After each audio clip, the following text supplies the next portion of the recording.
తాకట్లో ఉన్న మీ బంగారాన్ని విడిపించి ఆ రోజు ఆన్లైన్ రేటుకి కొంటాం. Sharma gold company. మన దేశంలో కులం అనేది మనకి నచ్చినా నచ్చకపోయినా ఒక సోషల్ రియాలిటీ. కులరహిత సమాజం కోరుకోవటం ఒక ఐడియల్ థాట్. అది చాలా ఉన్నతమైన ఆలోచన. మనం గుర్రం జాషువా గారు చెప్పిన విశ్వనరుడు అనే పరిణితి అందరికీ వచ్చిన రోజు మనకు అసలు రాజకీయ పార్టీలు అవసరమే లేదు. నేను కాపు కులంలో పుట్టాను. నా కులం మీద నాకు గౌరవం ఉంది.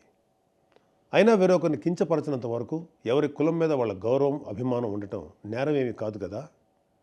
అయినా కులం అనేది అందరికీ బై బర్తే కానీ ఎవరికి బై చాయిస్ కాదుగా. మనం ఎక్కడ పుట్టాలో మనం నిర్ణయించుకోలేం, కానీ ఎలా బతకాలో అది మాత్రం మనం నిర్ణయించుకోవచ్చు.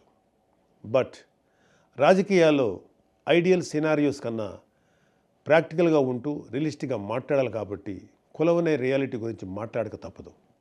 అందుకే పవన్ కళ్యాణ్ గారు ఎంతగానో ఆలోచించి జనసేన మూల సిద్ధాంతాల్లో ఒకటైన కులాలను కలిపే ఆలోచన విధానం గురించి చెప్పారు. మన సమాజంలో పెద్ద సంఖ్యాబలం ఉన్న కులాలు చిన్న సంఖ్యలో ఉన్న కులాలను భుజం తట్టి ప్రోత్సహిస్తే మనకి సామాజిక న్యాయం అనేది ఆటోమేటిక్గా జరుగుతుంది. అందుకే కళ్యాణ్ గారు ఒక మాట అన్నారు, రాష్ట్రంలో అధిక శాతం జనాభా ఉన్న కాపులు ఒక పెద్దన్న పాత్ర పోషించాలి అని. దీనికి మంచి ఉదాహరణ మొన్న జనసేన పార్టీ పోటీ చేసిన అనకాపల్లి అసెంబ్లీ సీటు. అక్కడ 40% కాపులు ఉన్నా కూడా జనసేన ఆ సీటుని ఒక బీసీ సోదరుడైన గౌర సామాజిక వర్గానికి చెందిన శ్రీ కొణతాల రామకృష్ణ గారికి ఇచ్చింది. కళ్యాణ్ గారు చెప్పినట్లుగానే కాపులు గౌరులు కలిసిమెలిసి పనిచేసి ఆ సీటుని గెలిపించుకున్నారు. అసలు జనసేన మీద కులముద్ర వేసి విషం చిమ్ముదామని చూసి ఎవరైనా ఈ ఒక్క ప్రశ్నకు సమాధానం చెప్పగలరా? 40% కాపులు ఉన్న నియోజకవర్గంలో 20% ఉన్న గౌర సోదరులకు టికెట్ ఎందుకు ఇచ్చాం? అలాగే విశాఖపట్నం సౌత్లో కూడా కుల సమీకరణాలు పక్కన పెట్టి బీసీ యాదవ సోదరుడికి సీట్ ఎందుకు ఇచ్చాం? ఎందుకంటే మేము కులాలను కలుపుతూ ముందుకు వెళ్ళాలి అని మనసా వాచా కర్మణ నమ్మేవాళ్ళం కాబట్టి. కళ్యాణ్ గారి సిద్ధాంతాలను జనం కూడా నమ్మారు కాబట్టి వైజాగ్ సౌత్లో జనసేన అభ్యర్థి వంశీకృష్ణ యాదవ్ గారికి రాష్ట్రంలోనే అత్యధిక శాతం ఓట్లు వచ్చాయి. ఎందుకంటే ప్రూఫ్ ఇంకేం అవసరం లేదు. అయినా వైసీపీలోని నాయకులకి ఒక మునిశాపం ఉంది. వాళ్ళు నిజం మాట్లాడితే తల 1000 ముక్కలై చస్తారు. నోరు ఇప్పితే చాలు అబద్ధాలు, లేదంటే బూతులు. ఈ రెండు తప్ప ఏమీ రావు వాళ్ళకి. చిన్న అవకాశం దొరికినా ఏవో మాయమాటలు చెప్పి కులాల్ని రెచ్చగొట్టి కుల రాజకీయం చేయటం వీళ్ళకి వెన్నతో పెట్టిన విద్య. అయినా ముఖ్యమంత్రిని బూతులు తిడితే జైల్లో పెట్టక ముద్దెట్టుకుంటారా?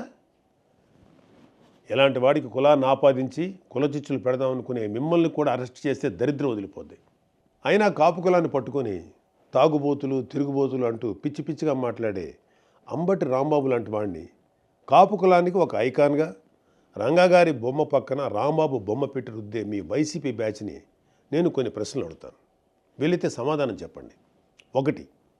2024 ఎలక్షన్లో గ్రేటర్ రాయలసీమలో అంటే పాత ప్రకాశం, నెల్లూరు, చిత్తూరు, కడప, కర్నూలు, అనంతపూర్ ఈ 6 జిల్లాల్లో దాదాపుగా 15-20% బలిజ కాపు ఉన్నా కూడా ఒక్క ఎంపీ సీటు కూడా ఇవ్వలేదు. 74 అసెంబ్లీ సీట్లలో ఒక్క పరుచూరు తప్ప ఇంకా ఏ సీటు కాపులకు ఇవ్వలేదు వైసీపీ.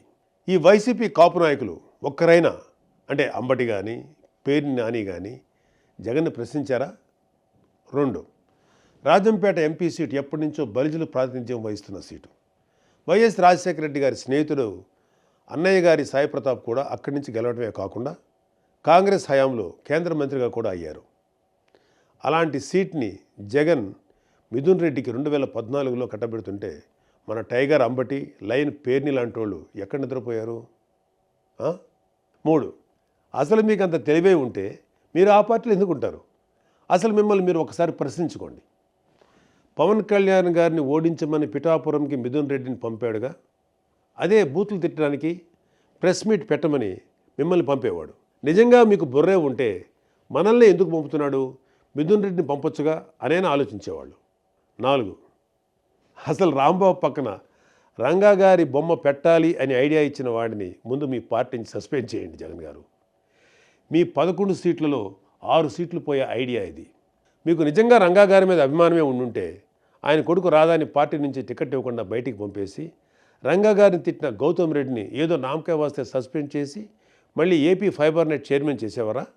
5, అసలు మేము కాపులమని చెప్పుకుంటూ వైసీపీకి సపోర్ట్ చేసే కాపులకి ఒకటే చెప్తున్నా, కాపు నేస్తం లాంటి స్కీమ్స్కి కూడా వైఎస్ఆర్ పేరు పెట్టినప్పుడు ఏం జగనన్నా మీ నాయనకి మా కులానికి ఏంటి సంబంధం? మా కులంలో కూడా కోడి అమృతనాయుడు గారు, సీకే నాయుడు గారు, ఒక పుంజాల శివశంకర్ లాంటి లెజెండ్స్ లేరా అని ఎప్పుడైనా అడిగారా మీ లీడర్ని? ముందు ఆయన్ని అడిగి అప్పుడు పవన్ కళ్యాణ్ని ప్రశ్నించండి. ఫైనల్గా ఒకటే చెప్తున్నా, ఇది జెన్జీ జనరేషన్. కుర్రోళ్ళు అంటూ యమా స్పీడ్గా ఉన్నారు. మీరు ఇంకా రాంబాబు అంటూ రాజనాల కాలం నాటి రాజకీయం చేస్తామంటే మీకు నెక్స్ట్ టైం ఈ 11 కూడా రావు. ఆలోచించుకోండి.